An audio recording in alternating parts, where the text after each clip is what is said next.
بہت شکریہ ڈاکٹر مارسیا ہرمرسن. اب میں جس شخصیت کو اظہار خیال کی دعوت دینے جا رہی ہوں. آپ 2023 سے پاکستان کی نمائندگی کر رہے ہیں, آپ آفیشلز میں شامل ہیں, اور ہمارے لیے بڑے اعزاز کی بات ہے کہ آپ یہاں پر تشریف فرما ہیں.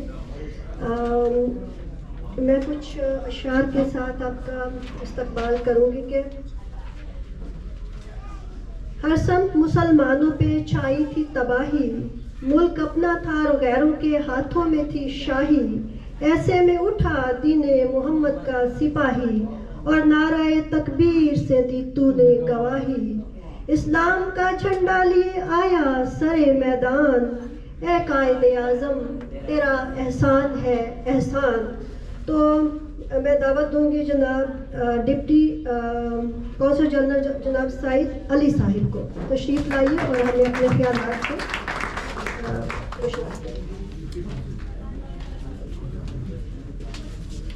السلام علیکم اینڈ ویری گڈ ایوننگ. آپ لوگوں کا بہت شکریہ, برج میڈیا اور پروفیسر مسرور صاحب اور madam, thank you so much for the introduction that you invited us and gave us the opportunity to speak on this important topic. And جیسا آپ لوگ یہاں پہ امریکہ میں قائد اعظم کو ٹریبیوٹ پیش کرنے کے لیے ان کی برتھ ڈے کی مطابقت سے ایونٹ ارینج کر رہے ہیں, یہ شو کرتا ہے کہ آپ کتنا پاکستان سے لگاؤ رکھتے ہیں.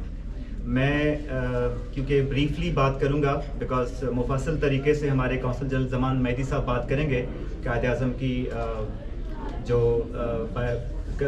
قائد اعظم کے اوپر اپنے بات کریں گے اور روشنی ڈالیں گے مفصل طریقے سے, اور بھی بہت مدبر شخصیات بیٹھی ہیں, انہوں نے بات کی بھی ہے اور فردر بھی ہم سنیں گے ان سے.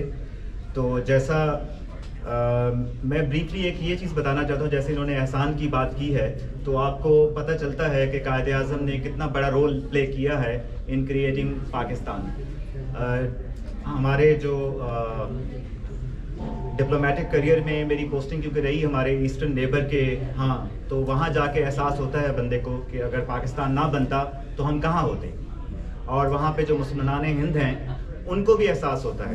جیسا جس وقت میں وہاں پہ تھا تو وہاں پہ بڑی ایک کنٹروورسی چل رہی تھی کہ قائد اعظم کی جو تصویر ہے, پورٹریٹ ہے علی گڑھ یونیورسٹی میں, اس کو ہٹا دیا جائے.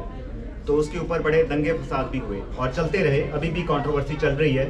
اور اس میں ہمیں پتہ چلا کہ جو مسلمان ہیں وہاں کے, وہ کس طرف کھڑے ہیں, وہ اپنے آپ کو قائد کے ساتھ دیکھتے ہیں یا دوسروں کے ساتھ دیکھتے ہیں.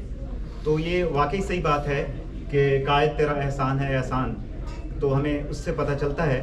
اور پھر دوسری بات, جیسے ڈاکٹر مرثیہ نے کوٹ کیا ڈفرینٹ لوگوں کو, اسکالرس کو جنہوں نے قائد اعظم کے بارے میں لکھا ہے, تو آبویسلی انہوں نے بتایا کہ جو ہے نا کیسے ان کی زندگی تھی. آبویسلی تو اس کا ایک پہلو نہیں تھا, کافی پہلو تھے قائد اعظم کی زندگی کے.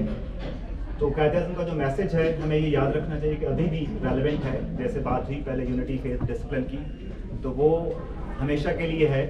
ابھی بھی آئی تھنک ہمیں اس کی سب سے زیادہ ضرورت ہے, اور ہمیں اس کو فالو کر کے, اصل چیز یہی ہے کہ قائد اعظم کو یاد کرنے کا سب سے بہتر طریقہ کیا ہو سکتا ہے, وہ یہی ہو سکتا ہے کہ ہم ان کا جو پیغام ہے, ان کے جو انہوں نے کیا ہے اس سے کوئی سبق حاصل کریں اور اس کے اوپر عمل کریں. I think that is point of reflection for us. اور I'll just end with a quote from another prominent historian and biographer, Stanley Walpole.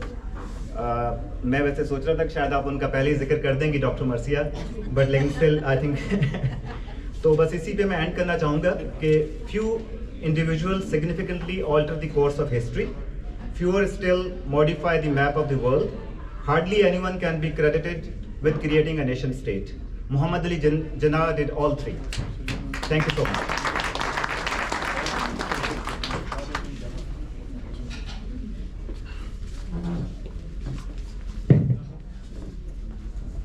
خواتین